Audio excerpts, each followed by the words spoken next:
धर्म के नाम पर हमने सेक्स को समझने की स्थिति पैदा नहीं की, सेक्स की शत्रुता ही पैदा करी है।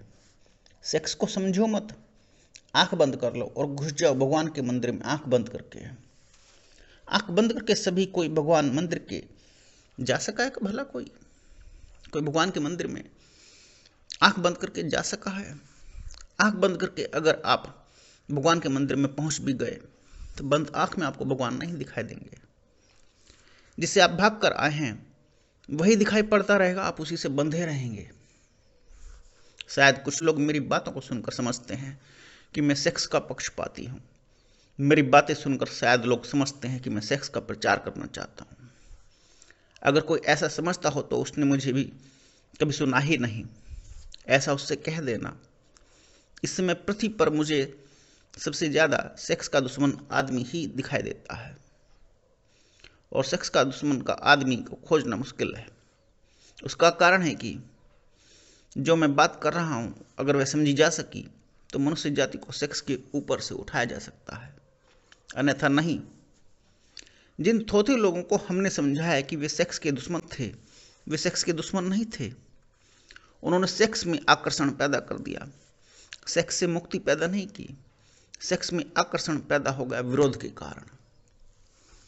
मुझसे एक आदमी ने कहा कि जिस चीज़ का विरोध ना हो उसको करने में कोई रस नहीं रह जाता। चोरी के फल खाने में जितने मधुर और मीठे होते हैं उतने बाजार से खरीद कर खाए गए फल कभी नहीं होते। इसलिए अपनी पत्नी उतनी मधुर कभी मालूम ही नहीं होती जितनी पड़ोसी की पत्नी मालूम पड़ती है। वे चोरी के फल हैं, वे वर्जित फल हैं। और सेक्स को हमने एक ऐसी स्थिति में डाल दिया है, एक ऐसा चोरी का जामा पहना दिया है, एक ऐसे झूठ के लिबास में छिपा दिया है, ऐसी दीवारों में खड़ा कर दिया है कि उसे हमने तीव्र रूप में आकर्षित कर दिया है। बर्ट्रैंड रसेल एक जो कि दार्शनिक था, विद्वान था, उसने लिखा है कि जब मैं छोटा बच्चा था, विक्टोरियन जमाना था, स्त्रियों के पैर भी नहीं दिखाई पड़ते थे। वे कपड़े पहनती थी, वो जमीन पर घिसटता था और पैर भी नहीं दिखाई पड़ता था। अगर कभी किसी स्त्री का अंगूठा दिख जाता था तो आदमी आतुर होकर अंगूठा देखने लग जाता था और काम वासना जग जाती थी। और रसेल कहता है कि अब स्त्रियां करीब करीब आधी नंगी घूम रही हैं और उनका पूरा पैर दिखाई पड़ रहा है, लेकिन कोई असर नहीं पड़ेगा। तो रसेल ने लिखा है कि इससे सिद्ध होता है कि हम जिन चीज़ों को जितना ज़्यादा छिपाते हैं उतना ही इन चीज़ों में आकर्षण पैदा होता है, और वही कुत्सित आकर्षण, बुरा आकर्षण पैदा होता है। अगर दुनिया को सेक्स से मुक्त करना है तो बच्चों को ज़्यादा देर तक घर में नंगे रहने की सुविधा देनी चाहिए। जब तक बच्चे घर में नंगे खेल सके, लड़के लड़कियां, उन्हें नंगे खेलने देना चाहिए ताकि वे एक दूसरे के शरीर से भली भांति परिचित हो जाएं। और कल रास्तों पर उनको किसी स्त्री को धक्का देने की कोई जरूरत ही न रह जाए, ताकि वे एक दूसरे के शरीर से इतने परिचित हो जाएं कि किसी किताब पर नंगी औरत की छपी तस्वीर को देखने की जरूरत ही न रह जाए। वे शरीर से इतने परिचित हों कि शरीर का कुत्सित आकर्षण विलीन हो सके। शरीर का आकर्षण तभी उत्पन्न होता है जब वो छिपा हुआ हो, अर्थात आवरण से ढका हो। कपड़ों के नीचे हर कोई नंगा है। लेकिन बड़ी उल्टी दुनिया है। जिन लोगों ने शरीर को ढक कर छिपा कर खड़ा किया है, उन्हीं लोगों ने शरीर को इतना आकर्षित बना दिया है, ये हमारे ख्याल में ही नहीं आता। जिन लोगों ने शरीर को जितना ढक कर छिपा दिया है, शरीर को उतना ही हमारे मन में चिंतन का विषय बना दिया है, और ये हमारे ख्याल में नहीं आता। बच्चे नंगे होने चाहिए, नग्न होने चाहिए, देर तक नग्न खेलने चाहिए। लड़के और लड़कियां एक दूसरे को नंगेपन में एक दूसरे से खूब देर तक देखें, ताकि उनके पीछे कोई पागलपन उनके मन में न रह जाए। उनके इस पागलपन का जीवन भर रोग उनके भीतर न चलता रहे। लेकिन वह रोग चल रहा है, उस रोग को हम बढ़ाते चले जाते हैं, और उस रोग को हम भिन्न भिन्न नए नए रास्ते खोजते हैं कि छिपाया कैसे जाए। गंदी किताबें छपती हैं जो लोग गीता की कवर में भीतर रख कर पढ़ते हैं, बाइबल में दबा लेते हैं और पढ़ते हैं। ये गंदी किताबें, तो हम कहते हैं गंदी किताबें बंद होनी चाहिए। लेकिन हम ये कभी नहीं कहते गंदी किताब पढ़ने वाला आदमी पैदा ही क्यों हो गया। हम कहते हैं नंगी तस्वीरें दीवारों पर नहीं लगानी चाहिए, लेकिन कभी हम ये नहीं कहते नंगी तस्वीरें कौन आदमी देखने आता है। वही आदमी आता है जो स्त्रियों के शरीर को देखने से वंचित रह गया है। एक कुतूहल जाग गया है, एक उस मन में इच्छा जाग गई है कि स्त्री का शरीर क्या है। और मैं आपसे कहता हूँ, वस्त्रों ने स्त्री के शरीर को जितना सुंदर बना दिया है, उतना सुंदर स्त्री का शरीर है भी नहीं। वस्त्रों में ढक कर शरीर छिपा नहीं है और उघड़ कर और ज़्यादा प्रकट हो गया है। ये सारी की सारी चिंतन हमारे सामने विपरीत फल ले आई है। इसलिए आज एक बात आपसे कहना चाहता हूँ कि पहले दिन की चर्चा में यह सेक्स क्या है, उसका आकर्षण क्या है, उसकी विकृति क्यों पैदा हुई, अगर हमने ये 3 बातें ठीक से समझ ली तो मनुष्य का मन इसके ऊपर से उठ सकता, उठना चाहिए, उठने की जरूरत भी है। लेकिन उठने की चेष्टा गलत परिणाम लाई है, क्योंकि हमने लड़ाई की खड़ी की है, हमने मैत्री खड़ी नहीं की, दुश्मनी खड़ी की है, सप्रेशन खड़ा किया है, दमन किया है और समझ पैदा नहीं की। अंडरस्टैंडिंग चाहिए, सप्रेशन नहीं, समझ चाहिए। जितनी गहरी समझ होगी मनुष्य उतना ही ऊपर उठता है, जितनी कम समझ होगी उतना ही मनुष्य दबाने की कोशिश करता है, और दबाने के कभी कोई परिणाम, सफल परिणाम, सुफल परिणाम, स्वस्थ परिणाम उपलब्ध नहीं होते। मनुष्य के जीवन की सबसे बड़ी ऊर्जा है काम, लेकिन काम पर रुक जाना नहीं है, काम को राम तक ले जाना है। सेक्स को समझना ताकि ब्रह्मचर्य फलित हो सके, सेक्स को जानना ताकि हम सेक्स से मुक्त हो सकें और ऊपर उठ सकें। लेकिन शायद ही आदमी कभी जीवन भर अनुभव से गुजरता है, शायद ही उसने समझने की कोशिश की हो।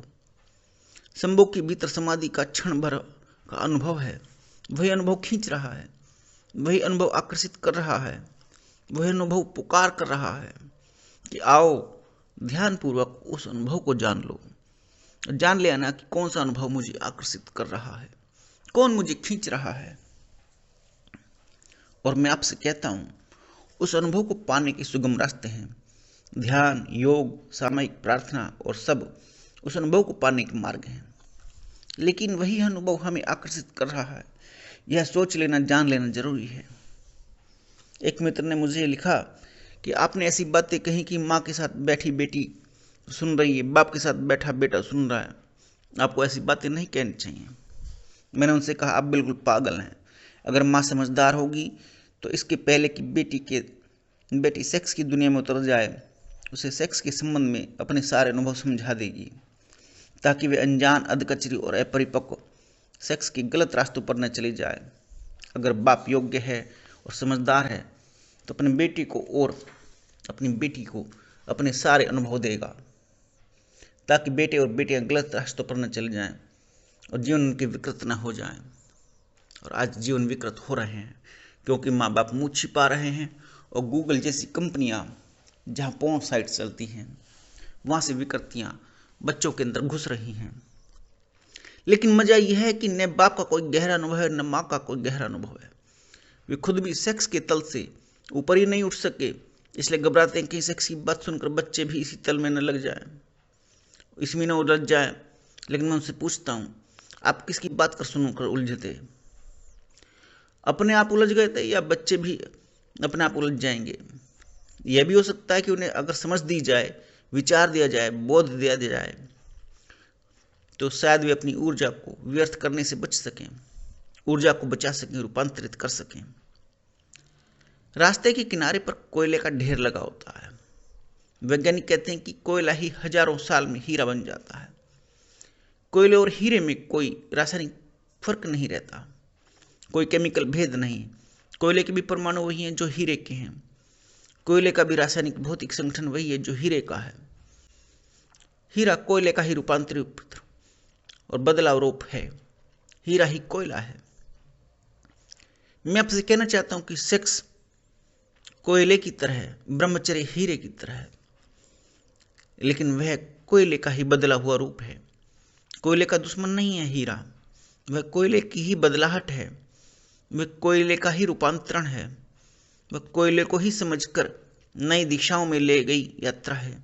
सेक्स का विरोध नहीं है ब्रह्मचर्य, सेक्स का ही रूपांतरण है, ट्रांसफॉर्मेशन है। जो सेक्स का दुश्मन है वह कभी ब्रह्मचर्य को उपलब्ध नहीं हो सकता है। ब्रह्मचर्य की दिशा में जाना हो और जानना जरूरी है, क्योंकि ब्रह्मचर्य का मतलब है क्या?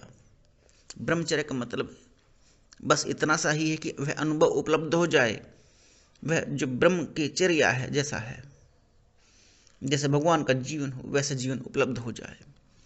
ब्रह्मचर्य यानी ब्रह्मा की चर्या, ब्रह्मा जैसा जीवन, परमात्मा जैसा अनुभव उपलब्ध हो जाना, बस इतना सा ही अनुभव है, इतना सा ही अर्थ है उसका।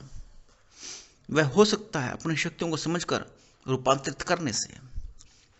आने वाले 2 दिनों में कैसे रूपांतरित किया जा सकता है सेक्स, कैसे रूपांतरित हो जाने के बाद काम राम के अनुभव में बदल जाता है, वह मैं आपसे बात करूंगा। और 3 दिन तक चाहूंगा कि बहुत गौर से सुनने, ताकि मेरे संबंध में कोई गलतफहमी पीछे आपको पैदा ना हो। और जो भी प्रश्न हो ईमानदारी से सच्चे सच्चे उन्हें लिख दे, ताकि आने वाले पिछले 2 दिनों में मैं उनकी आपसे सीधी सीधी बात कर सकूं। किसी प्रश्न को छिपाने की जरूरत नहीं है। जो जिंदगी में सत्य है उसे छिपाने का कोई कारण नहीं है। किसी सत्य से मुकरने की कोई जरूरत नहीं है। जो सत्य है वह सत्य है, चाहे हम आंख बंद करें, चाहे आंख पूरी खुली रखें। एक बात मैं और जानता हूं, धार्मिक आदमी मैं उसी को कहता हूं जीवन के सारे सत्यों को सीधा साक्षात्कार करने की हिम्मत रखता है। जो इतने कमजोर, काहिल और नपुंसक हैं कि जीवन के तथ्यों का सामना भी नहीं कर सकते, उनके धार्मिक होने की कोई उम्मीद भी नहीं हो सकती है। ये आने वाले 4 दिनों के लिए निमंत्रण देना चाहता हूं, क्योंकि ऐसे विषय पर यह बात है। शायद ऋषि मुनियों से भी आशा नहीं रही कि ऐसे विषयों पर वे बात करेंगे। शायद आपको सुनने की आदत भी नहीं होगी, शायद आपका मन डरेगा, लेकिन फिर भी मैं चाहूंगा कि इन 5 दिनों में आप ठीक से सुनने की कोशिश करेंगे। और वह हो सकता है काम की समझ आपको राम के मंदिर के भीतर प्रवेश दिला देगी। आकांक्षा मेरी यही कि वे परमात्मा आपकी आकांक्षा पूरी करें। मेरी बातों को इतने प्रेम और शांति से सुना, उसके लिए मैं अनुग्रहित हूँ। और अंत में सबके भीतर बैठे हुए परमात्मा को मैं प्रणाम करता हूँ। मेरा प्रणाम स्वीकार करें।